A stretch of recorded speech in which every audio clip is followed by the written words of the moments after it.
पुंडलिक वरदा हरिविठ्ठल श्री ज्ञानदेव तुकाराम ज्ञानेश्वर महाराज की जय। या कुंदेंदु तुषार हार धवला, या शुभ्रवस्त्रावृता, या वीणावरदंड मंडितकरा, या श्वेतपद्मासना, या ब्रह्माच्युतशंकर प्रभृतिभिर्देवैः सदा वन्दिता, सा मां पातु सरस्वती भगवती निःशेषजाड्यापः।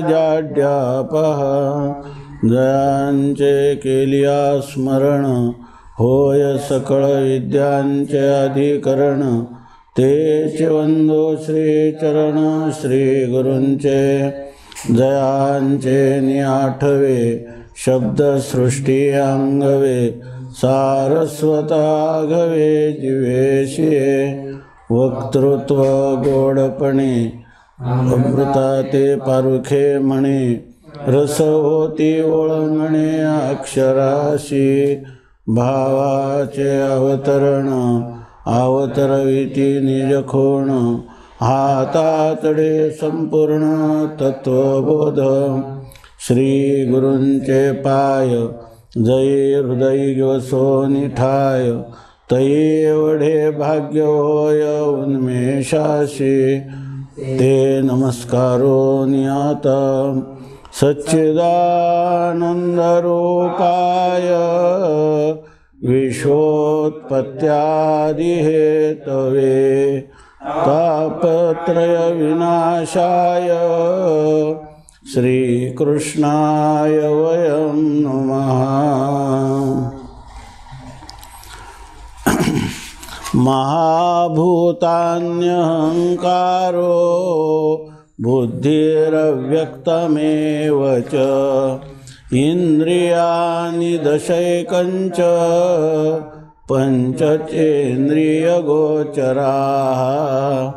इच्छा द्वेष सुखं दुःखं, संघातश्चेतना धृतिः। एतत्क्षेत्रं सविकारमुदाहृतम्।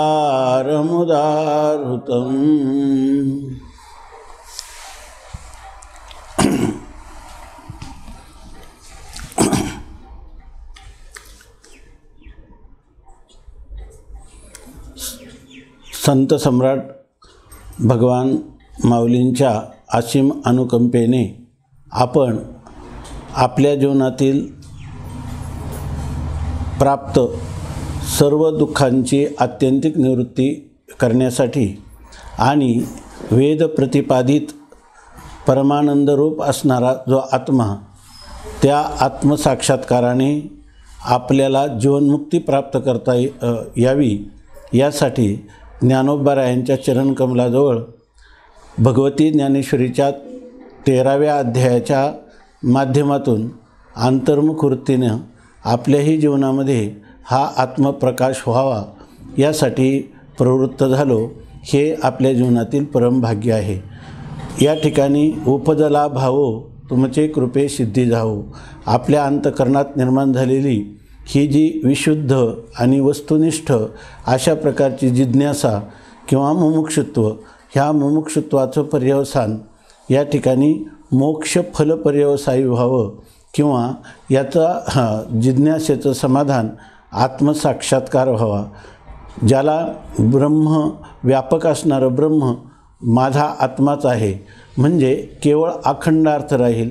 या ठिकाणी माया नावाची चैतन्याची उपाधी आणि अविद्या नावाची जीवाची उपाधी यांचा बाध होऊन केवळ असणारं जे ब्रह्मतत्व आहे, त्या ब्रह्मतत्वाच्या ठिकाणी वृत्तीसहित मजलपवी माझे मनचरणी ठेवी या न्यायाने आपल्याला ह्या वृत्तीचा बाध व्हावा आणि केवळ तत्वाने असावं की ज्या ठिकाणी सुख नाही, दुःख नाही, जन्म नाही, मरण नाही, कर्तृत्व नाही, भोक्तृत्व नाही, बंध नाही, मोक्ष नाही, ज्या ठिकाणी कोणतंही साधन नाही की ज्या साधनाने काही आपल्याला सिद्ध करायचं आहे, अशा प्रकारचं कोणतेही साधन विवर्जित, विषय विवर्जित अशा प्रकारचं असणारं अवाच्य असं जे आपलं स्वरूप आहे की ज्या स्वरूपाला जाणला असताना मनुष्याला सा काष्ठा सा परागती, त्याला काही जाणण्याचं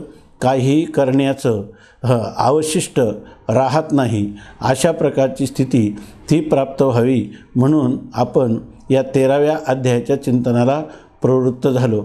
आता यामध्ये क्षेत्राचं स्वरूप सांगतो असं भगवंतांनी सांगितलं आणि त्या क्षेत्राच्या स्वरूप सांगत असताना परमात्म्याने 36 तत्त्व सांगितली आणि त्या 36 समुदाय म्हणजे समुदाय हे सुद्धा त्याच्यामधलं एक तत्वच आहे, त्याला संघात असं म्हणतात, तर याला क्षेत्र म्हणतात असं भगवान सांगतात।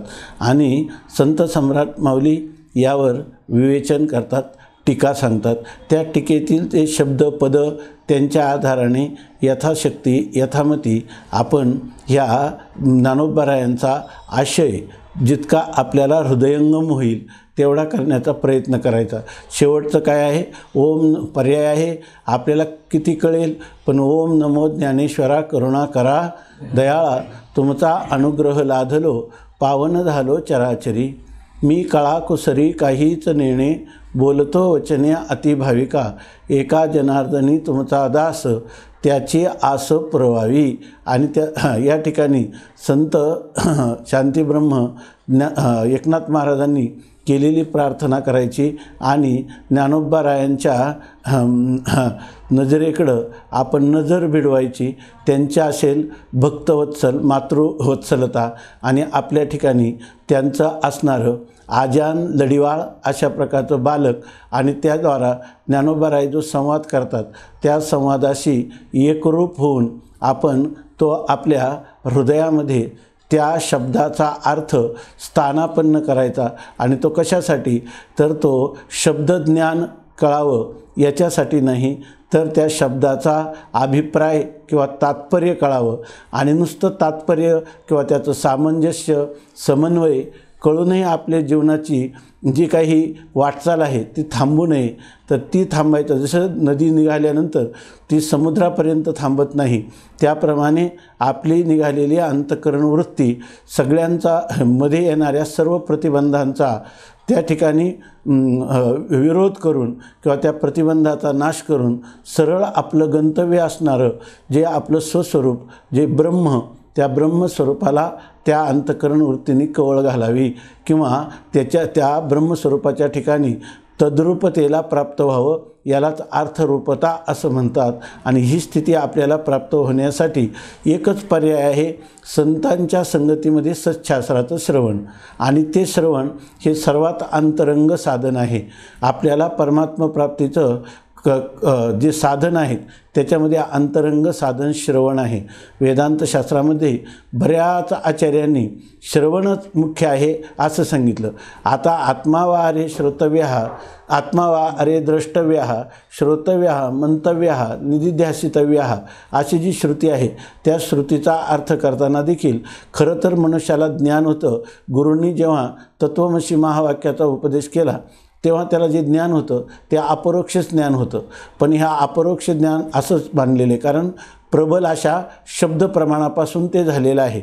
आणि सर्वात प्रबल प्रमाण वेद आहे किंवा शब्द प्रमाण आहे असं या ठिकाणी आपल्या ह्या वेदांत परंपरेमध्ये मानलं जातं म्हणजे वस्तुस्थिती ही तशीच आहे। हे एक विज्ञान आहे, आपण नेहमी चिंतन करीत आलो, परंतु या ठिकाणी हे ज्ञान अपरोक्षच होतं। मग मनन आणि निधिध्यासन कशाला सांगितलं? वाचस्पती मिश्रा त्यांनी या ठिकाणी श्रवण मनन निधिध्यासन ही एकापेक्षा एक अंतरंग साधनं आहेत असं सांगितलं आणि सर्वांचं अनुष्ठान केलं पाहिजे असं म्हणतात। पण बरेचसे आचार्य जे आहेत ते म्हणतात श्रवणात ज्ञानच होतं, अपरोक्षच ज्ञान होतं, परंतु त्याच्यामध्ये अपरोक्ष ज्ञानाचं फल शास्त्र सांगतं, एकदा का मनुष्याला आत्मज्ञान झालं का त्याच्या अव्यवहित उत्तरक्षणी त्याला निष्प्रतिबंध आनंदाची प्राप्ती होते। तेव्हा काही लोक असे आहेत की ज्यांनी श्रवण केल्यानंतरही जर त्यांना निष्प्रतिबंध आनंदाची अनुभूती झाली नाही तर याचा अर्थ मध्ये काहीतरी प्रतिबंध आहे। उदाहरण द्यायचं झालं तर जसा अग्नी हा आपल्याला भाजल्याशिवाय पोळल्याशिवाय राहत नाही, परंतु तुम्ही खैराच्या इंगळावर जरी पाय ठेवला आणि त्या अग्नीतून चालले तरी जर तुमचं पाय त्या ठिकाणी भाजत नसेल, पोळत नसेल, त्याला उष्णतेचा काही त्रास होत नसेल तर याचा अर्थ त्या अग्नीची जी दाहक शक्ती आहे ती कशाने तरी प्रतिबद्ध झालेली आहे। त्या ठिकाणी जो प्रतिबंधक मणी ठेवला तर तो अग्नी आपल्याला पोळत नाही। आपल्या महाराष्ट्रामध्ये झालेले एक मोठे संत पाचलेगावकर महाराज, त्यांचा यज्ञ अजूनही चालू असतो। त्या यज्ञामध्ये लोक त्या अग्नीवरून जाऊ शकतात। याचाच अर्थ असा आहे की तो जो मंत्राने म्हणा मण्याने म्हणा त्याचा जर प्रतिबंध झाला तर पुढचं कार्य अग्नीचं भाजणं हे होत नाही। त्याप्रमाणे श्रीगुरूंनी तत्वमसी महावाक्याचा उपदेश केल्यानंतरही जर कोणाला अशा प्रकारची मोकळा आनंद ज्याला म्हणतात, ब्रह्मानंद, मोकळा आनंद म्हणजे कशावरही अवलंबून नसणारा, कोणतंही ज्याला आलंबनाची आश्रयाची गरज नाही किंवा विषयाची गरज नाही, ज्या आनंदाला पाठीमागं अंतकरणाधिकाचं किंवा प्रमाता पाठीमागं राहत नाही आणि पुढं विषय राहत नाही, म्हणजे ज्याच्यामध्ये या ठिकाणी आश्रय आणि विषय यांनी रहित अशा प्रकारची केवळ असणारी आनंदानुभूती, ती या आनंदाची अनुभूती घेणारा त्या वेगळा राहत नाही तर तो आनंद स्वरूप होऊन जातो। आणि अशा प्रकारची ही जी स्थिती आहे ही स्थिती प्राप्त व्हावी म्हणून आपल्याला जर ही स्थिती प्राप्त झाली नसेल तर मनुष्याला मनन किंवा निधिध्यासन ही साधनं करावी लागतात। इतकं ह्या श्रवणाला महत्त्व आहे।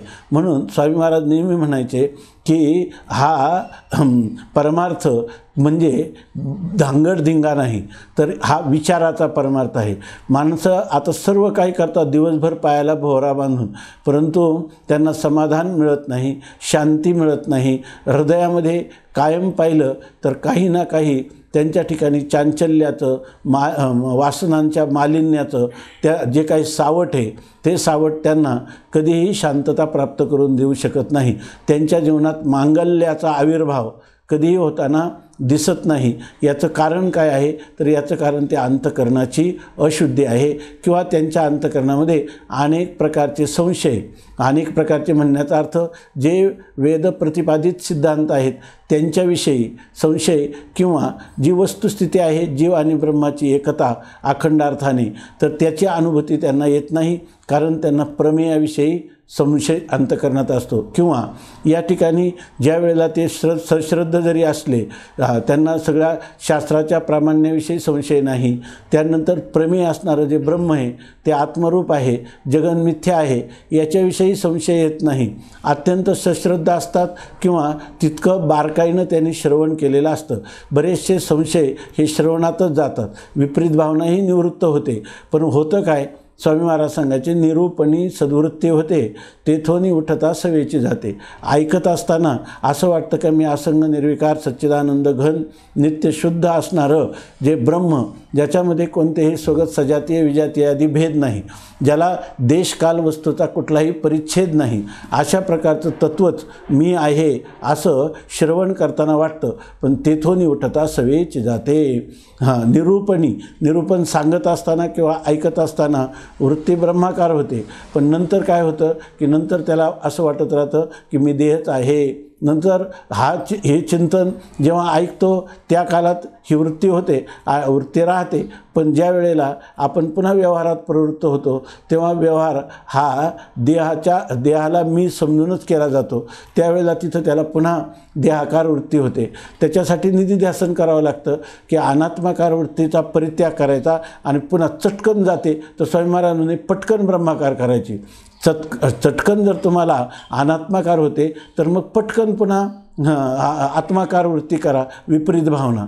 ह्या विपरीत भावनेच्या निवृत्त्यर्थ असा जर निधिध्यासन रूपी ध्यानाचा आपण अभ्यास केला तर हळूहळू आपल्याला मी आत्माच आहे किंवा मी ब्रह्मरूप आत्माच आहे अशा प्रकारचं बुद्धीचा निश्चय होतो। संशयराहित्य आणि विपरीत भावना ह्या आपण श्रवण केलेल्या ज्ञानाविषयी कोणताही संशय मनात राहिला नाही किंवा त्याच्याविषयी मी ब्रह्मच आहे, मी देह असूच शकत नाही अशा प्रकारचा विपरीत भावनेची निवृत्ती होऊन निश्चय झाला की त्या पुरुषाला मग मध्ये आलेला जो अडथळा आहे तो दूर होतो, संशयाचा आणि विपर्यायाचा किंवा विपरीत भावनेचा।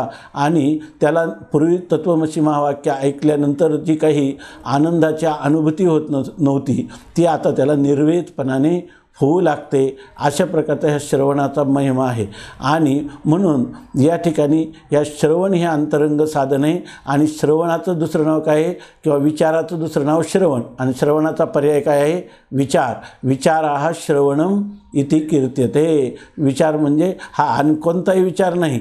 या ठिकाणी माणसं काही विचार करून मनोरुग्ण होतात, मनोरुग्ण होण्यापर्यंत मजल जाणारा अशा प्रकारचा हा विचार नाही, तर हा विचार मनुष्याला मनाचं खरं तत्त्व दाखवून ते मन नित्य आनंदात राहील अशा प्रकारचं जे काही स्पष्टीकरण आहे ते वेदांतशास्त्र सांगतं आणि आपल्याला त्या ठिकाणी सुखाच्या राशीवर बसवतं। म्हणून या ठिकाणी हे श्रवण साधन आहे, विचार हे साधन आहे। लोक इतर सगळी साधनं करतात परंतु त्यांना समाधान का प्राप्त होत नाही, तर त्याचं कारण आहे विचार कमी पडतो। म्हणून मनुष्याने आपल्या जीवनामध्ये काहीतरी क्षण काढून दररोज आत्मविचार केला पाहिजे। दुसऱ्या लोकांचा विचार करून उपयोग नाही। स्वामी महाराज आमचे गुरुवर्य शास्त्री महाराज पण ही गोष्ट सांगायचे की या एकदा असं झालं की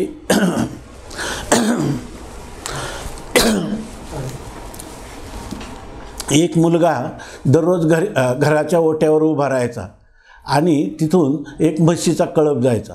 त्या म्हशीच्या कळपामध्ये असं होतं की ते एक म्हैस अशी होती तिचे दोन्ही शिंग एकमेकाला भिडलेली होती आणि मध्ये एक वर्तुळाकार तयार झाला होता। तो पाहत राहायचा।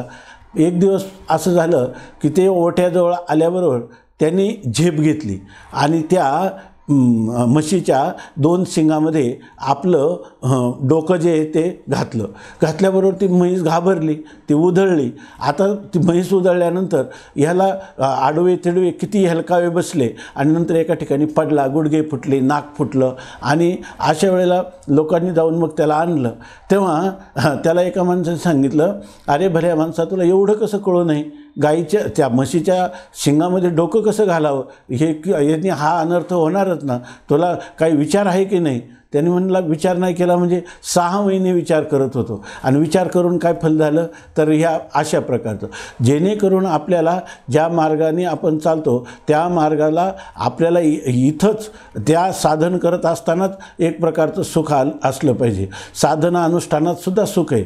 श्रवण करताना जसा जसा विषय उमगतो, विचार करताना जसं जसं एक एक कोडं उलगडत जातं तसं तसा आपल्याला बाहेरचे धन कीर्ती इत्यादी विषय भोग नसताना सुद्धा या ठिकाणी निर्विषय आनंदाची वृद्धी होत असेल तर आपला मार्ग, आपण जो चोखाळलेला मार्ग आहे तो अत्यंत योग्य आहे। आणि हा असाच मार्ग आहे की ज्याच्यामध्ये श्रुतीनं किंवा युक्तीनं सिद्ध होणारे सिद्धांत हे सगळे अनुभवाला येतात, अनुभवायचे असतात आणि हा अनुभव अकाट्य असतो, दृढ असतो, त्याच्यामध्ये कोणत्याही प्रकार निष्प्रतिबंध असतो। पण त्याच्यासाठी फक्त आपण सुरुवातीला ह्या विचाराला वेळ दिला पाहिजे आणि तो विचारसुद्धा स्वतंत्र बुद्धीनं नाही तर या ठिकाणी हा विचार संतांच्या संगतीत, संतांच्या नुसतं संगतीत लोक राहतात, संतांची अनेक प्रकारे सेवा करतात, परंतु खरं आपल्याला जर जवळचं फलाला म्हणजे निकट असणारं आपलं आत्मस्वरूपरूपी फल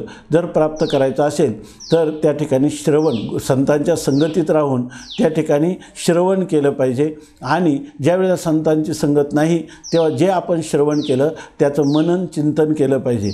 जे मनन चिंतन करूनही आपल्याला जेव्हा त्याच्याविषयी अधिक दारडे व्हायला लागतं, त्यावेळेला निधिध्यासनाने ते आणखी परिपक्व दशेला येतं आणि निधिध्यासनाच्या परिपक्व अवस्थेमध्ये आपल्याला आत्मसाक्षात्कार होतो. हा शास्त्राने सांगितलेला मार्ग आहे आणि म्हणून आपण आपल्या जीवनामध्ये दररोज काहीतरी वेळ काढून शांत मनाने चिंतन केलं पाहिजे. आणि हे चिंतनही अशा प्रकारच्या सद्ग्रंथ ज्ञानेश्वरी, एकनाथी भागवत, गाथा किंवा सकल संत गाथा यांचं चिंतन जर ह्या वाङ्मयाचं आपण करत गेलो किंवा संतांच्या संगतीमध्ये आपल्याला जो वेळ घालवता आला, काहीतरी माणसं जो व्यर्थ वेळ आपल्याला वाटतं की वेळ नाही, लोक म्हणतात मरायला सवड नाही. आता हे म्हणणंच झालं फक्त. जेव्हा मरण्याची वेळ येते तेव्हा प्रत्येकाला सामोरं जावंच लागतं. मग त्या अशी जर स्थिती आहे तर आपण वेळ नाही ही सबब नाही. आपण जर बारकाईने विचार केला आपल्या दिवसाच्या 24 तासाचा तर बऱ्याच गोष्टी आपण अनर्थक किंवा निरर्थक करत असतो. तेव्हा फक्त अनर्थाला कारण होणाऱ्या आणि निरर्थक असणाऱ्या गोष्टी तेवढ्या जरी आपण टाळल्या आणि त्याच्यातलाही 1/4 वेळ आपण फक्त ह्या आत्मचिंतनाला दिला तर आपल्याला थोडी आत्मानंदाची झलक लागेल आणि ती झलक लागली की आपण त्याच्यात उत्तरोत्तर अधिक त्याच्या अंतरंगामध्ये प्रवेश करू किंवा हा वेळ जो आहे अशी एक स्थिती येईल की आपल्याला आपण जरी काम करत असलो किंवा आपला व्यवहार करत असलो तरी आपली अंतरंग गंभीर अशी असणारी अंतःकरण वृत्ती एक परमात्मा स्वरूपाशी जोडली जाईल आणि बाहेर जो व्यवहार आहे व्यवहाराला फार मोठी बुद्धी लागत नाही. व्यवहार काय आहे खरं तर असं आहे की स्वामी महाराज सांगायचे की संसार जो होत असतो आणि परमार्थ करावा लागतो. संसार काय अन्न आच्छादन हे तो प्रारब्धा अधीन, पण परमार्थ हा खरा पुरुषार्थ आहे, तो पुरुष प्रयत्नाने या ठिकाणी सफल होत असतो. तसे पुरुष प्रयत्न पूर्णपणे व्यवहाराला कधीही पुरेसे पडत नाही. तिथं काय अधिष्ठानम तथा कर्ता करणंच पृथक विधम विविधाश्च पृथक चेष्टा दैवम चैवात्र पंचमम. या ठिकाणी बऱ्याच गोष्टी दैवाधीन आहेत, पण इथं मात्र काही दैवाधीन नाही. आपलं स्वतःचं स्वरूप आहे ते आपण केव्हाही प्राप्त करू शकतो. त्याला देशाचं, कालाचं, वस्तूचं कोणतंही बंधन नाही. आणि ही काय आहे, ही आपली खरी जी वैदिक सनातन परंपरा आहे त्याच्यामध्ये आपण नेहमी चिंतन करीत आलो की आपल्या रक्तामध्येच आपण ऋषीमुनींचे परंपरेचे किंवा त्यांचे वंशज आहोत. आणि त्यामुळं ह्या भारत देशामध्ये प्रत्येकाला अगदी घरातच आपण परवा सांगितलं मदालसा बाळाला झोके देत असताना पाळण्यातच हे आत्मज्ञानाचा उपदेश करते अशी भारतीय माता आहे. म्हणून या ठिकाणी गर्भस्थापनेपासून तर अंत्यसंस्कारापर्यंत आपल्याकडे सांगतात. आणि अशा संस्कार आणि संस्कृत झालेली या भूमी ही भारतभूमी आणि हिच्यामध्ये मनुष्य दरिद्री असेल, रोगी असेल, उपेक्षित असेल, परंतु आत्मानंदाने मात्र तो पूर्णपणे परिपूर्ण असू शकतो. अशा प्रकारची जीवनशैली आपल्याला आपल्या ऋषीमुनींनी द्रष्ट्या अशा पूर्वसुरींनी आपल्याला दिलेली असताना आपली स्थिती मात्र अति लोह परिसाशी रुसले असं आपली स्थिती आहे. आपण आपल्या सुखाचा शोध आता परदेशाची तुलना करून परदेशी संस्कृतीशी, त्यांच्या साधनांशी, त्यांच्या धनाधिकांशी तुलना करून आपण आपल्या मूळ स्वरूपापासून च्युत झाल्यामुळं आज असं आहे की मध्यंतरी आलं होतं, कोणी एक लेख लिहिला होता की 1922 साली आपलं 2022 साली या ठिकाणी भारतामध्ये सगळ्या जगात कमी मनोरुग्ण भारतात होते आणि सगळ्या जगात भारताचा आता पहिला नंबर येईल असं त्यांनी सांगितलं. 1922 साली या ठिकाणी 30% रुग्ण मनोरुग्ण असतील.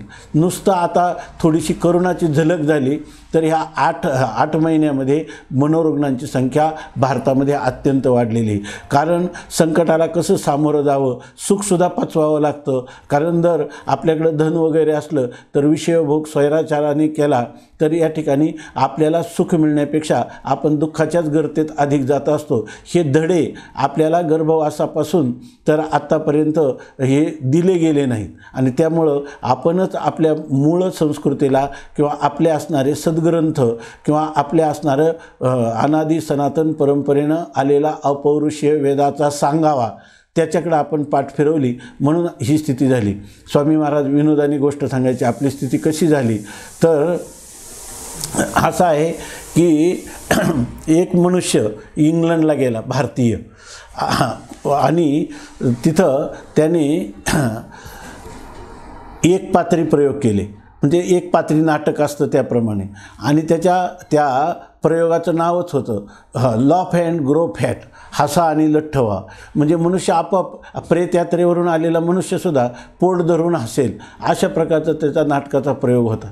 म्हणून सगळे लोक इंग्लंडमध्ये त्या कार्यक्रमाला जात होते, गर्दी होती. एक दिवस काय झालं, एका डॉक्टरांकडं एक रुग्ण गेला आणि त्यांनी सांगितलं की मला झोप येत नाही. मला काही केल्या रात्रभर झोप येत नाही.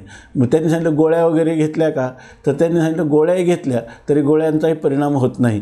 करमणुकीची अनेक साधनं केली परंतु त्याच्यापासूनही मन रमत नाही, अशी माझी स्थिती आहे. तेव्हा त्या डॉक्टरांनी त्याला पुन्हा काही औषधं दिली आणि त्याला सांगितलं तुला एक उपाय सांगू का मी. तर त्यांनी सांगितलं की उपाय असा आहे की तू ह्या योगायोगाने या इंग्लंडमध्ये एक लंडन शहरामध्ये एक पात्र भारतीय मनुष्य आलेला आहे आणि तो एक पात्री नाटक करतो आणि त्याच्यामध्ये मनुष्य कसाही असला तर हसतो. आणि असं आहे, जो मनुष्य दर दिवसातून आजकाल आहे ना हे हसण्याचे ग्रुप वर्ग असतात आणि ते लोक एकत्र येऊन कृत्रिम हसतात, पण त्याच्यातून सुद्धा उपयोगिता होते. जर मनुष्य खळखळून दिवसातून एकदा हसला तर त्या ठिकाणी त्याला शांत झोप पण येते आणि त्याचं मन प्रसन्न राहतं. अशी स्थिती आहे. तर वास्तविक असं आहे की माणसाला दिलेली वाणी आणि ही एक देवाने दिलेली विशेष गोष्ट आहे. बुद्धी मनुष्याला अधिक दिली, पण इतरांनाही आपल्या उपजीविका जीवनव्यवहार इतकं कळतंच आहे. परंतु मुंगीसुद्धा साखर पाहिली की बरोबर त्या दिशेने जातेच आहे. परंतु मनुष्याला अधिक बुद्धी दिली, पण त्यापेक्षा खरं महत्त्वाचं आहे की मनुष्याला वाणी दिली. आणि मनुष्य प्राणीच असा एक आहे का जो आपल्या चेहरा प्रसन्न करू शकतो आणि प्रसन्न चेहऱ्यावरून आपल्याला मनुष्य वाचता येतो. एवढं ह्या मनुष्याला दिलेलं आहे. म्हणून मनुष्याने नेहमी प्रसन्न राहावं. आता घोडा आनंदी का दुःखी आपल्याला कळतं का? गाय आनंदी दुःखी कळतं. जेव्हा हंबरडा फोडते त्याच्यावरून आपण अनुमान करतो, आहे की नाही? याच्यामध्ये हे कळत नाही. पण माणसाचं पावलं चेहऱ्याकडे पाहिले की चेहऱ्यावरूनच कळतं की नाही आज याला थकवा आहे, हा दुःखी आहे, हा आनंदी आहे. म्हणून हे देवाने आपल्याला एक प्रकारची योग्यता दिलेली आहे. म्हणून मनुष्याने नेहमी हसत असावं, हसतमुख असावं, स्मितमुख असावं. आणि दुसरी गोष्ट आहे वाणी. म्हणून वाणीसुद्धा मनुष्याला दिलेली, त्या वाणीचा जपून उपयोग केला पाहिजे. मितले आणि रसाळ शब्द जैसे कल्लोळ अमृताचे, साच आणि मवाळ.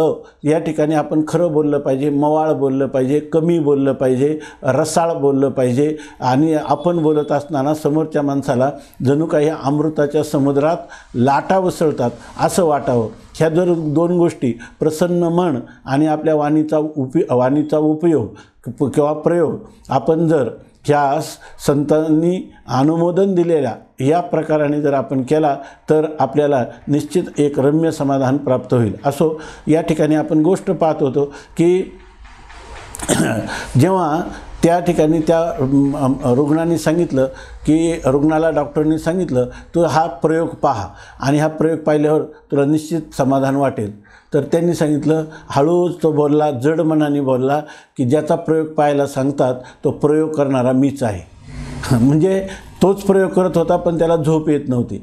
तसं आता आजकाल आपल्या भारतातून अनेक उपदेशक आज जगामध्ये प्रसृत होतात, म्हणजे पसरतात, जातात तिकडं, सांगतात व्याख्यानं.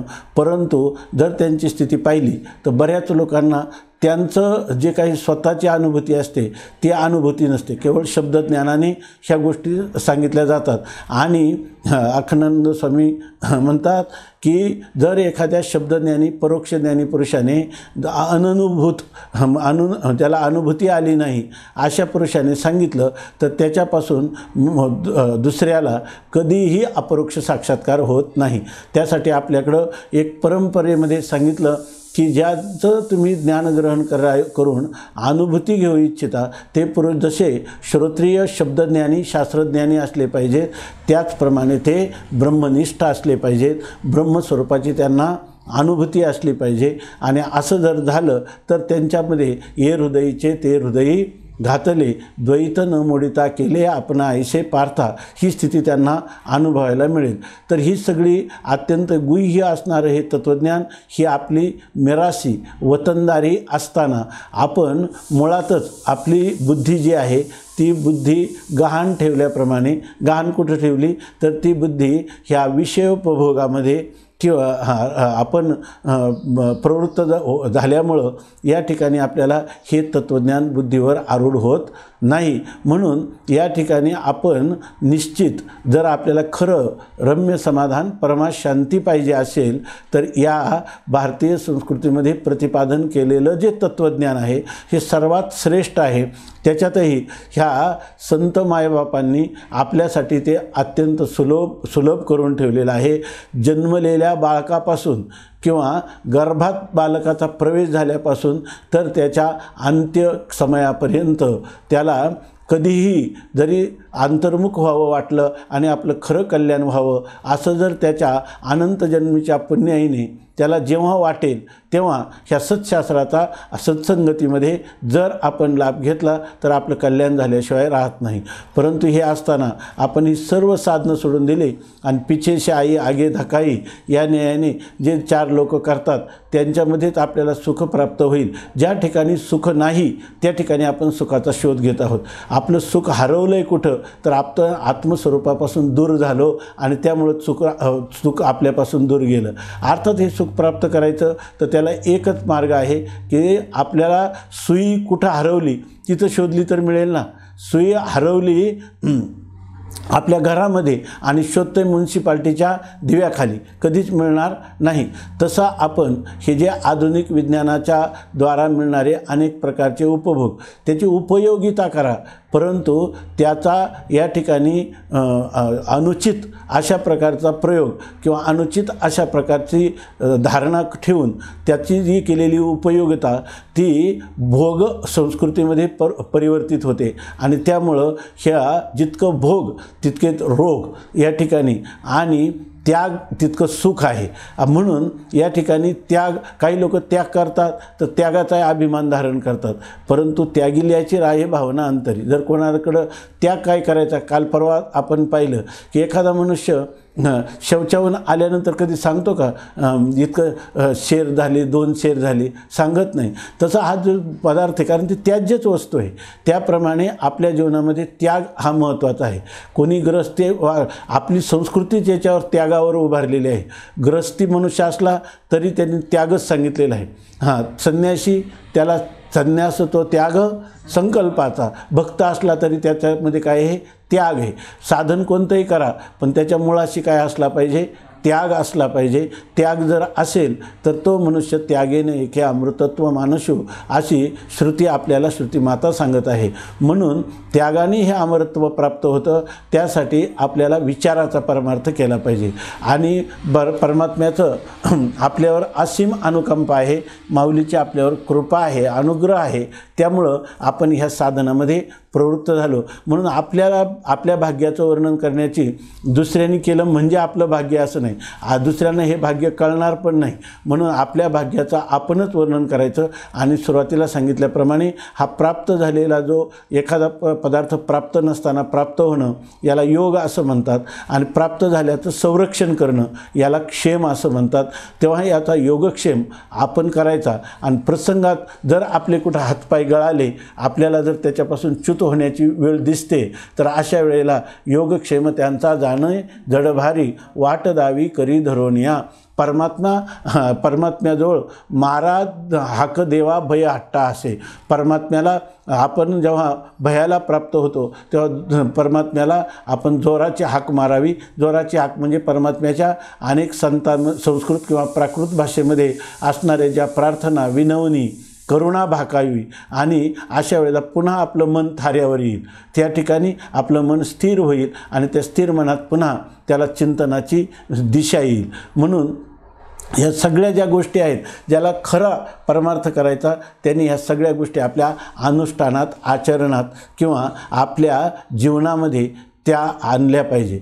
असं केलं की मग त्याला ही ज्ञानेश्वरी जी आहे किती आनंददायी आहे. ज्ञानोबराय आपल्याला अंगुली निर्देश करून किंवा बोटाला धरून त्या शब्दांचा अर्थ सांगतात. आपल्याला फक्त त्या अर्थाचं काय करायचं, प्राप्तीचं साधन करायचं. म्हणून ह्या साधनावर आपण जर आरूढ राहिलं तर आगा कोणातरी काळे आणि म्हणस येईल माझी बाळे. कोणता तरी एक प्रसंग येईल, एक दिवस उजाडेल आपल्या जीवनामध्ये की त्यामध्ये परमात्मा आपल्याला तू माझं बाळ आहे, मी तुझा, देव माझा आणि मी देवाचा, अशा प्रकारचा निश्चय होईल. अशा प्रकारची स्थिती आहे. असो, या ठिकाणी आपल्याला आतापर्यंत महाभूतानी, अहंकार, बुद्धी, अव्यक्त, इंद्रियानी, 10 पंचज्ञानेंद्रिय, पंचकर्मेंद्रिय आणि त्या पंचकर्मेंद्रियाच्या आणि पंच ज्ञानेंद्रियाचे असणारे 10 विषय, नंतर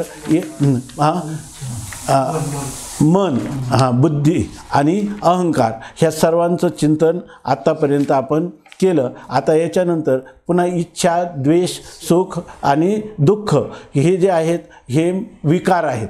त्या विकारांचंही वर्णन भगवान परमात्म्याने सांगितलं. सविकारम उदाहृतम, प्रतिज्ञा होती की विकारासहित सांगतील, त्याच्यापैकी हे विकार सांगितले. आता सुख आणि दुःख याविषयी विचार सांगितला आणि तो विचाराचं थोडंसं राहिलेलं आहे तेवढं चिंतन करून पुढचं जे तत्त्व आहे संघात, चेतना आणि धृती, या 3 पदांचं विवरण भगवान माऊली आपल्याला आपल्या सहज अशा प्रकारचं आपल्याला त्याचं आकलन होईल या रीतीनं सांगत आहेत. ओवी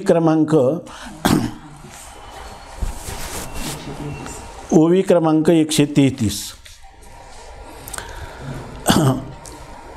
ते मनोरथ संगे नव्हे एरवी सिद्धी गेलेचे आहे, हे दोन्हीची उपाये सुखदुःखाशी. माऊली सांगतात की सुख कशाला म्हणतात, किंबहुना सोये जीव आत्मयाची लाहे, तेथे होय तया नाम सुख. ज्या वेळेला जीव आहे ना, तो जीव आपल्या अंतःकरणाची वृत्ती जी आहे ती आत्मस्वरूपाकडे नेतो, आत्माकार करतो, त्यावेळेला जे सुख होतं, म्हणजे त्यावेळेला जो आनंद आहे त्यालाच खरा आनंद असं म्हणतात. आनंद म्हणजे कुठं झाला पाहिजे, मी आत्मा आहे हे जाणल्यानंतर होणारा आनंद, तोच आनंद खरा आहे.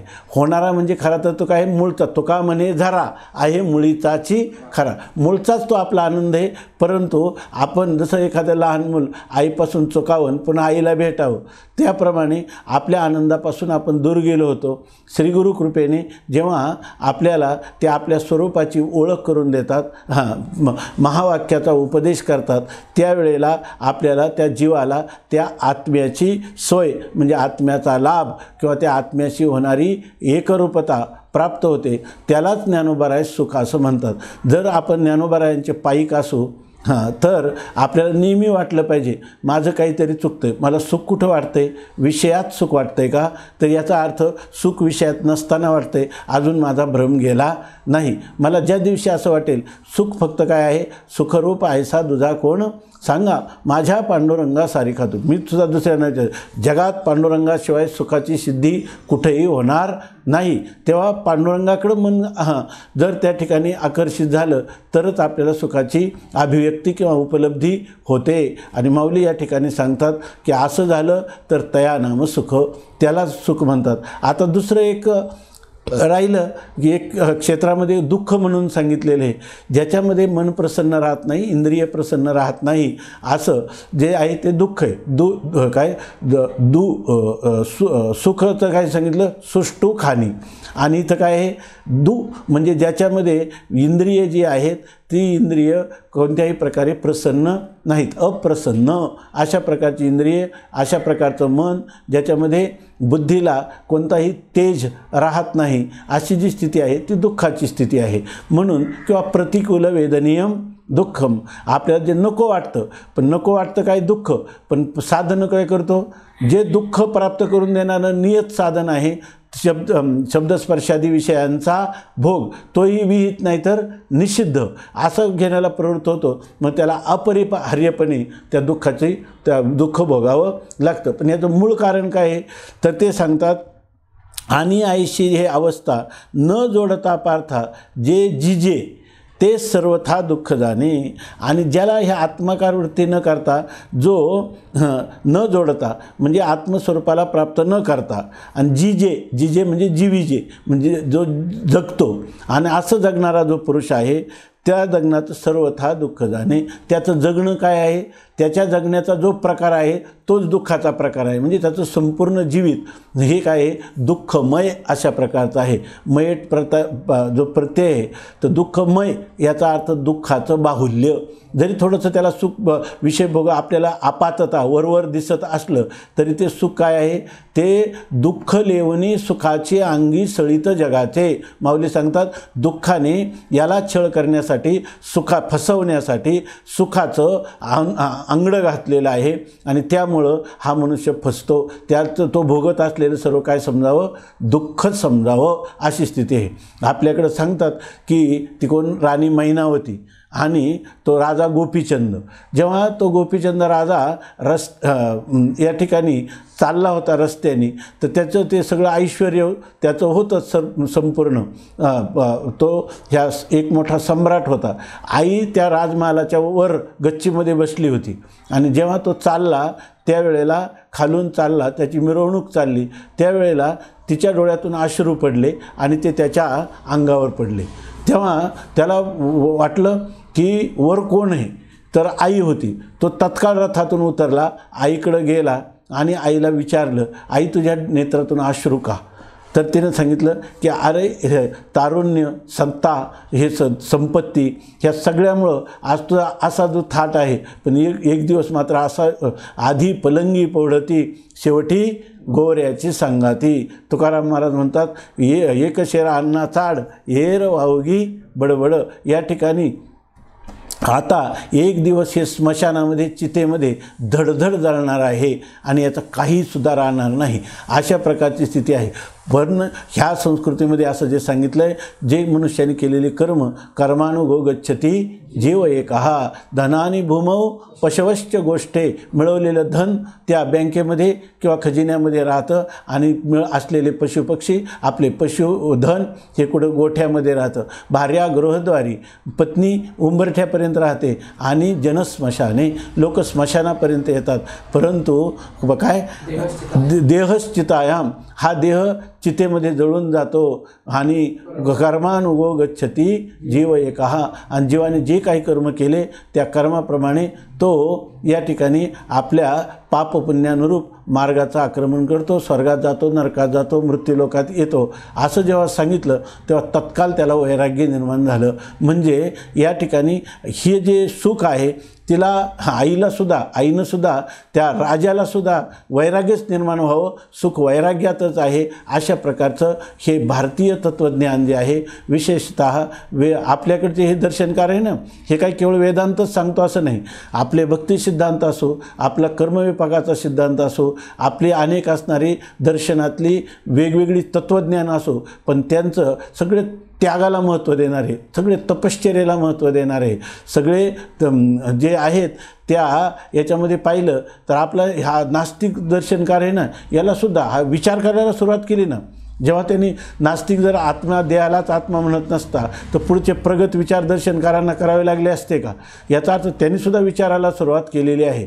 म्हणून या ठिकाणी आपल्याला ह्या विचार जे आहेत ते विचार सर्वात अधिक महत्त्वाचे आहे आणि त्या विचारामध्ये या आपल्या संप्रदाय परंपरेमध्ये त्यागाला सर्वात अधिक महत्त्व दिलेलं आहे. ते आक्षेपात वैशेषिक दर्शन आहे ना, वास्तविक ते दर्शन जे आहे त्या दर्शनात तर ईश्वरालाही काही विचार केलेला नाही, भक्तीचा काही संबंध नाही. दोन पदार्थ एकमेकापासून त्यांना भिन्न करणारा जो धर्म आहे त्याला ते विशेष म्हणतात, त्याला वैशेषिक म्हणतात. तर अशा प्रकारचे असणारे हे जे लोक आहेत त्याचा जो मूळ कोण आहे तर ह्या वैशेषिक दर्शनाचा करता असणारे काय प्रशस्त पादांचं भाष्य आहे आणि रामकृष्ण त्यांना आक्षेपाद असं म्हणतात, परंतु त्यांचं नाव दुसरं आहे, आता लक्षात येत नाही. पण त्यांचं एक नाव आहे आक्षेपाद. आक्षेपाद का म्हणतात? वैशेषिक दर्शनाचे जे मूळकर्ते आहेत, कारण त्यांनी एवढी तपस्या केली होती की त्यांच्या ठिकाणी त्यांच्या तळपायाला सुद्धा डोळा फुटला होता, एवढं त्यांनी तपस्या केली होती. तेव्हा कोणी जरी या भारतीय संस्कृतीमध्ये विचाराच्या पद्धती जरी अनेक असल्या, आचाराच्या पद्धती अनेक असल्या, भावनांच्या पद्धतीमध्ये काही मतभेद असले, तरीसुद्धा सगळे त्यागाला मात्र सर्व प्राधान्य देतात. आणि म्हणून या ठिकाणी त्याग नसेल आणि भोगबुद्धी असेल आणि जर आत्मज्ञान नसेल तर असा जो पुरुष आहे, जे जिजे तेची दुःख, तो त्याचं जीवन म्हणजे केवळ काय आहे, दुःखच आहे. ते मनोरथ संगे नव्हे, एरवी सिद्धी गेलेचे आहे, हे दोन्हीचे उपाय सुखदुःखाशी. अनेक आपल्याला सामान्यपणे ज्ञानोबरायांनी एकदम आईच्या भाषेत सांगितलं आणि थोडक्यात सूत्ररूपाने सांगितलं. आता हे सुख आम्हाला पाहिजे आणि दुःख आम्हाला नको, याला उपाय काय करायचा? बघा, उपाय असा सांगितला, मनोरथ संगे नव्हे. जे म्हणजे जे सुख नावाचा पदार्थ आहे ना, जो मनुष्य जितका मनोरथ करील तितकं त्याला मनोरथ करायला लागला की समजायचं का सुखापासून दूर जायला लागला. जे मनोरथ संगे नव्हे. माणसं काय करतात, जवळ काही नसतं, एक वेळेलाही भोजनाची पंचायत, पण त्याचा विचार काय चालतो, 4000 लोकांचं माझ्या मुलाच्या लग्नामध्ये मी मोठं जेवणाची पंक्ती देणार, मुलाचं लग्न असं करणार, सुनेला मी कमीत कमी 25 तोळ्याचे दागिने घालणार. आणि मग आता पैसे नाही, काही नाही, झाले मनोरथ सुरू. मग आज जरी असेल तर मी आज असा व्यापार करीन, त्याच्यात असं मिळेल, सध्या अमक्याला भाव जास्त आहे. आता आहे काय मनोरथ संगे मिळाले त्याला, काहीही मिळालं नाही. आणि जर मनोरथ सोडले तर मनोरथ संगे नव्हे आणि एरवी सिद्धीची गेले आहे. मनोरथ जर केले नाही तर तुम्हाला जे आनंद आहे तो तुमचा काय कायमचा मूळ आनंद जो आहे ते आनंदातच तुम्ही. काही लोकांना असं वाटतं पण केलं म्हणजे आपण जे मनोरथ केल्याने काय त्याला प्राप्त झालं का? सुख नाही झालं, त्याला सुख तर झालं नाही, पण उलट काय आपल्याला असं वाटतं की कधी इच्छा पूर्ण होईल, अंतःकरण चंचल झालं. चंचल अंतःकरणात मूळ असणारा आत्म्याचा आनंद पण त्याच्यात प्रगट होत नाही. आणि तो जर मन शांत केलं, मन शांत करायचं, मनोरथ सोडून दिलं का मन जे नावाचं तत्व आहे, अंतःकरण नावाचं जे तत्व आहे ते शांत राहतं.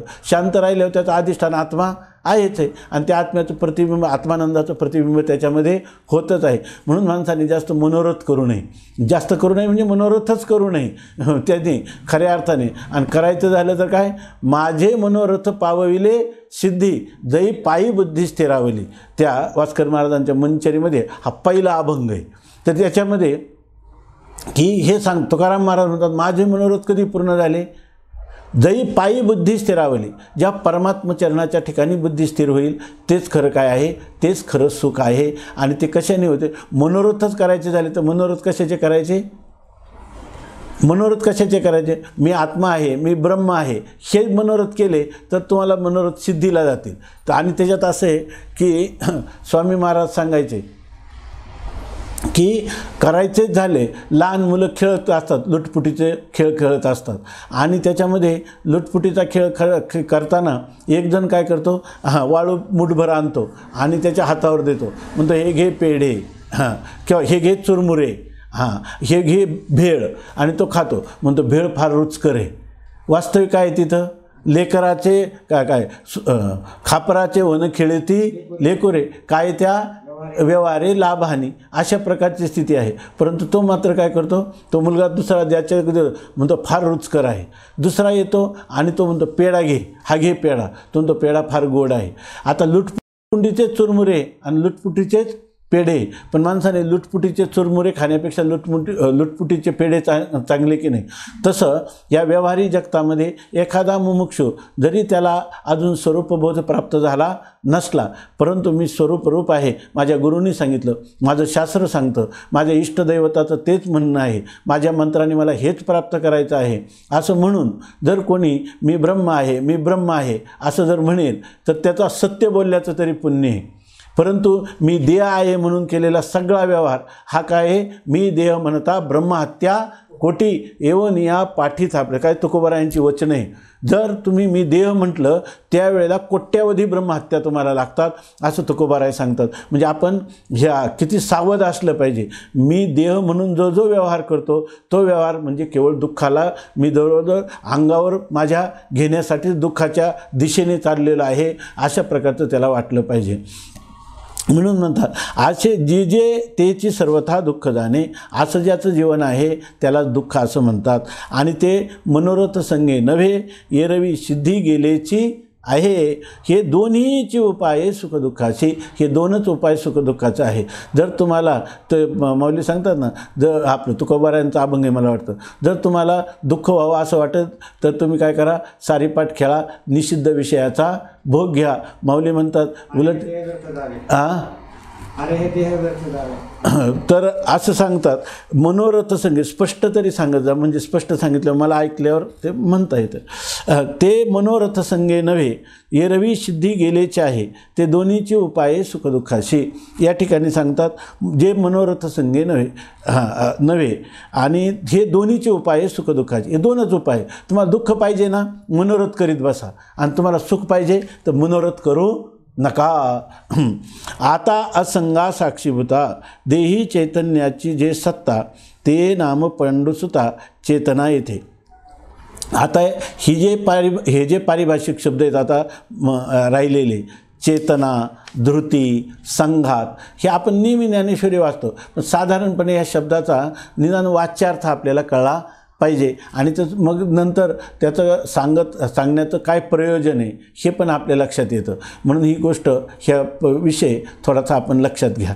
तर इथं सांगतात की आता म्हणजे आत्तापर्यंत सुखदुःख सांगून झाल्यानंतर आता आम्ही काय सांगतो, असंगा साक्षीभूता.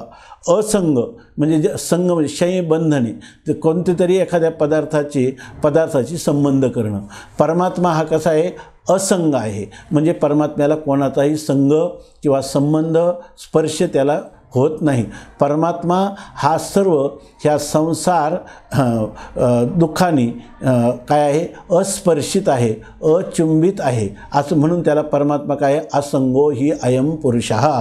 श्रुती सांगते हा पुरुष म्हणजे हा आत्मा असंग आहे. असंग पदार्थाला कोणाचाही लेप लागत नाही. जसं आता हे आकाश आहे, चांगलं पहा, आकाश आहे. आता ह्या आकाशामध्ये आकाशापासून ही 4 महाभूतं झालेली आपल्याकडे श्रुती आहे. आत्मना आकाशा संभूता, आत्म्यापासून मायेच्या द्वारा हे आकाश निर्माण झालं. आकाश हा पहिलं महाभूत आहे.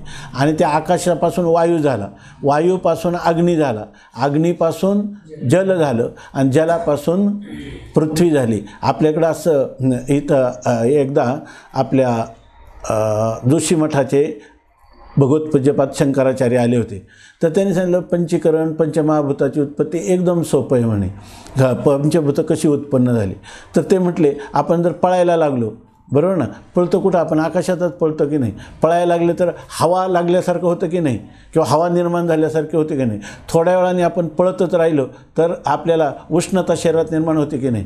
उष्णता शरीरात निर्माण झाल्यानंतर घाम येतो की नाही, आणि तो घाम वाळला म्हणजे त्याचा मळ तयार होतो की नाही. तसंच आहे ते म्हटले की पहिल्यांदा आकाश आहे, आकाशामध्ये वायू आहे, आकाशापासून वायू, वायूपासून अग्नी, अग्नीपासून जल, आणि जलापासून पृथ्वी. घामाचं जे मळकटी आहे, मल आहे, तर तो काय आहे, पृथ्वी महाभूत आहे. अशा प्रकारची स्थिती आहे. तेव्हा परंतु आता आपलं चिंतन हे चाललं होतं की आकाश आहे, त्या आकाशापासून वायू निर्माण झाला, बरोबर, वायूपासून अग्नी निर्माण झाला, हे असं आपण म्हणतो.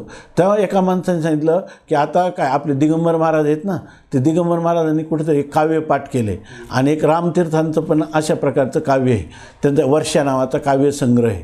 तर याच प्रकारचं आशय सांगणार आहे. तर एकदा काय झालं, ह्या भूतांना राग आला, हे सगळी लोक आकाशाचंच कौतुक करतात आणि आपल्याला गवून ठेवतात, ह्या आकाशाचाच नाश करून टाकू म्हणून ठरवलं.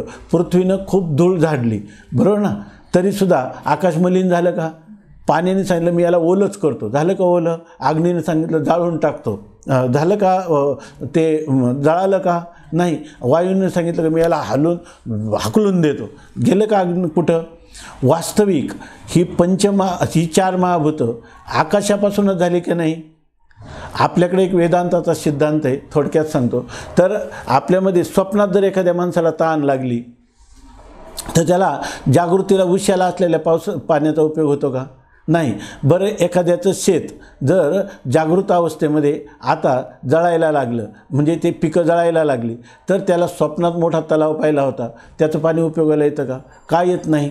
याचं कारण स्वप्नातल्या पदार्थांची सत्ता प्रातिभाषिक आहे आणि जागृतीतल्या पदार्थांची सत्ता व्यावहारिक आहे की नाही. आणि 3 सत्ता मानल्यात वेदांतशास्त्रामध्ये. आणि परमात्म्याची सत्ता कोणती? आत्म्याची पारमार्थिक आहे. जिचा कधीच बाध होत नाही तिला म्हणतात पारमार्थिक सत्ता, आहे की नाही. आणि जिचा ब्रह्मज्ञानावरून बाध होतो त्याला म्हणतात प्रातिभाषिक सत्ता. आणि ब्रह्मज्ञानाने जिचा नाश होतो त्या पदार्थाचा, तर त्याला कोणते म्हणतात? व्यावहारिक सत्ता. याच्यातून एक असं झाला, आत्तापर्यंत चिंतन केलं आपण, समान सत्तेत साधक बाधक व्यवहार होतो. म्हणजे स्वप्नातल्या पदार्थाला विलाज कोणता आहे? स्वप्नातल्याच पदार्थांचा, जागृतीचा काही नाही. जागृतीत स्वप्नाचा काही उपयोग नाही, अशा प्रकारची स्थिती आहे. म्हणून आता जर पृथ्वी, आता तुम्ही सांगा, ही पृथ्वी व्यावहारिक सत्तेतली आहे की नाही आणि आकाश व्यावहारिक सत्तेतलं आहे की नाही? मग त्यांच्यात एकमेकाला विरुद्ध व्यवहार केला तरी सफल व्हायला पाहिजे, किंवा सहाय्य करणारा साधक व्यवहार केला तरी व्हायला पाहिजे. आता इथं आकाशाचा बाध करण्यासाठी ही 4ही महाभूतं आली, तरी कोणीतरी त्या आकाशाला काय करू शकलं का? तुमचा सिद्धांत काय आहे? समान सत्ता असली पाहिजे. इथं समान सत्ता आहे की नाही? पण साधक बाधक व्यवहार होतो का? नाही. अद्वैत मकरंद नावाचा लक्ष्मीधर कवींचा ग्रंथ आहे, त्याच्यामध्ये अद्वैत मकरंद, तर त्याच्यामध्ये त्यांनी सांगितलं, अरे समान सत्तेत असणारं आकाश, त्या आकाशाला भूताकाश आहे की नाही, ते भूताकाश आहे, त्या भौतिक आकाश आहे, त्या आकाशाची जर 4 महाभूतं काही करू शकत नाही, तर पारमार्थिक सत्तेत असणारा आत्मरूप मी, पारमार्थिक सत्तेतला, त्याला काय करतील ही भूतं? त्याला काय करतील हे बाह्य असणारे व्यावहारिक सत्तेतले पदार्थ, प्रातिभाषिक पदार्थ? असा जो आत्मा आहे तो असंग आहे. याला काय म्हणायचं? आत्म्याचं असंगत्व. आणि पुन्हा काय? आत्मा साक्षीभूता. आत्मा कसा आहे? साक्षी, सर्वांचा साक्षी. साक्षी जो असतो तर सर्व पाहतो, परंतु त्याच्याशी त्याचा काही संबंध नसतो. जसं आता सूर्य आहे, सूर्याच्या प्रकाशात सर्व व्यवहार होतात, पण सूर्य त्या व्यवहाराने कधी लिप्त झाला का? नाही. तसा आत्मा आहे, मी हे सर्व पाहणार आहे. खरं तर तो पाहणार आहे नाही, कारण हे जर दृश्य असेल तर तो द्रष्टा होईल, परंतु हे दृश्यच मुळात त्याच्यासमोर नाही. त्याच्या दृष्टीनं दृश्य असलं तर त्याला द्रष्टा म्हणतात. तसा आत्मा हा जर दृश्य जर मिथ्याच आहे तर त्याचा द्रष्टा तरी कसं म्हणायचं? तुम्हाला दृश्य म्हणतो म्हणून आम्ही आत्म्याच्या ठिकाणी काय म्हटलं? तो द्रष्टा आहे किंवा त्याला साक्षी असं म्हटलं. माऊलीने अगोदर सांगून गेलेत की या आत्म्याला साक्षीसुद्धा म्हणता येणार नाही. तुम्हाला किती पाप पुण्य दिसली, सुखदुःख दिसली, तर आत्म्याचा त्याची संबंध नाही आणि त्याला तुम्ही साक्षीसुद्धा म्हणू शकत नाही. खरा तर आत्मा काय आहे? की कसा आहे? तो दृंगमात्र ज्ञानस्वरूप आपल्या महिमेमध्ये तुका म्हणे साहे आणि देव आहे तैसा आहे. म्हणून या ठिकाणी माऊली म्हणतात, पाप पुण्य असेखे जवळी असता, पाशी असत आहे का?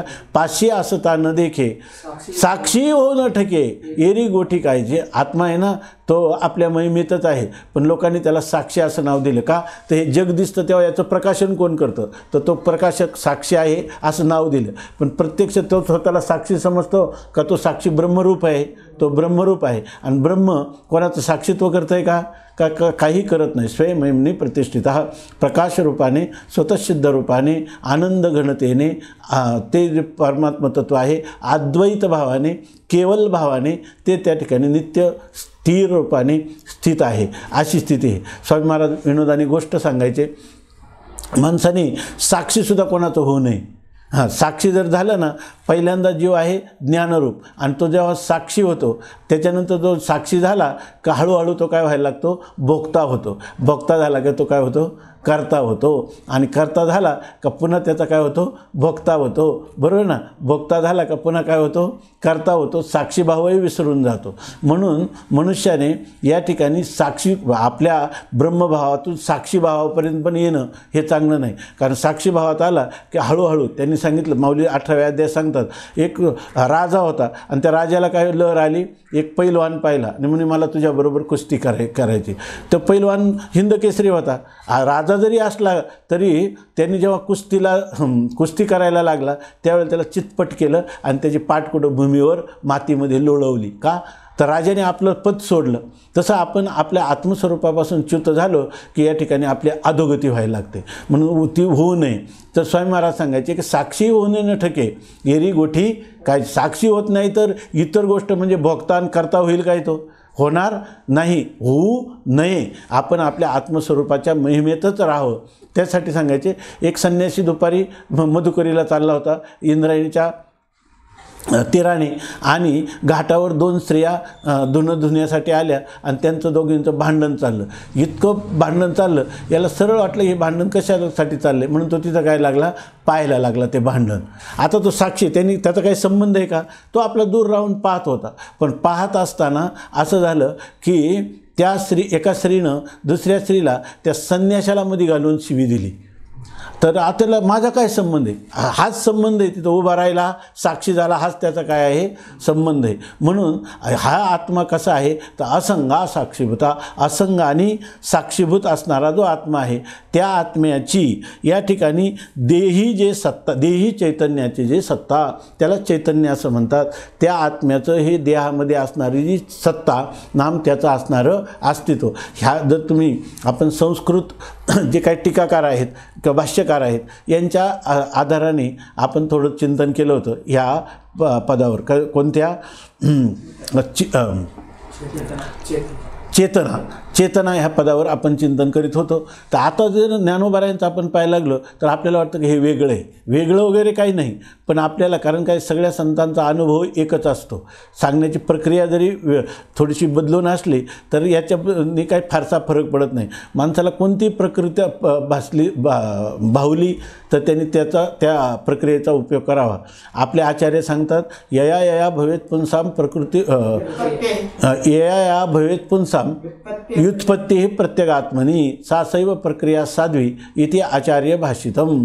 या ठिकाणी आपल्याला जी सोयीची पडेल आणि आपल्याला आत्मचिंतन करता येईल ती कोणती प्रक्रिया तुम्ही घेऊ शकता. आता या ठिकाणी चेतनेचं सांगत असताना माऊली सांगताना आपल्याला एक शंका येईल. तुम्ही बघा, आता याचा अर्थ आपल्याला असं वाटतं की, थोडक्यात सांगतो, आपल्याला असं वाटतं की याच्यामध्ये काय सांगितलेलं आहे, चैतन्य, देही चैतन्याची जे सत्ता. आपण तिथं चेतना शब्दाचा अर्थ काय केला होता, चिदाभास असा अर्थ केला होता. आणि इथं माऊली म्हणतात चैतन्याची सत्ता, म्हणजे चैतन्याची जी आसनं ते नाम पंडुसुता चेतना तेथं, याला चेतना असं म्हणतात. आणि या ठिकाणी चेतनाचा अर्थ काय झाला, सामान्य चैतन्य, असंग निर्विकार सर्व साक्षी असणारं जे चैतन्य, त्याला चेतना असं या ठिकाणी म्हटलं. आपल्याला शंका येते की मग ती चेतना वेगळी. त्यांनी चेतना शब्दाचा अर्थ चिदाभास केला आणि माऊलीने या ठिकाणी चेतना शब्दाचा अर्थ चैतन्य असा केला. अशा प्रकारची आपल्याला शंका येते. असो, आपली नियोजित वेळ ती समाप्त झालेली आहे. तेव्हा हा जो विषय आहे आपण पुढच्या सत्रामध्ये पाहू. भगवान परमात्मा करो आणि तुम्हाला आम्हाला ज्यासाठी आपण माऊलींच्या चरणकमलाजवळ ठाण मांडून बसलो की माऊली या ठिकाणी आपण ज्या, स्वामी महाराज सांगायचे, माऊलींच्या जवळ मागत असताना असं काहीतरी कर्मदारिद्र्य असं ठेवू नका. माऊलींना हेच मागा की तुम्ही ज्या थाटात ह्या संजीवन समाधीमध्ये स्थित आहात तोच थाट जर मी तुमचं लहान बालक असेल तर तुम्ही आपल्या स्वरूपाशीच आम्हाला समरस करून घ्या. आणि जोपर्यंत आमच्या ह्या शरीरात श्वास चालू आहेत तोपर्यंत आम्हालाही ज्ञानदेवे घेतले ध्यान आणि हृदयी धरोनिया ज्ञानदेवे घेतले दान, हृदयी धरोनिया ध्यान आणि समाधी वैसला निर्वाण, कथा कीर्तन करीतू. अशा प्रकारची ही भावावस्था आम्हालाही प्राप्त करून द्या अशी प्रार्थना करून आजच्या चिंतनाला विराम देऊ. पुंडलिक वरदा हरिविठ्ठल श्री ज्ञानदेव तुकाराम ज्ञानेश्वर महाराज की जय.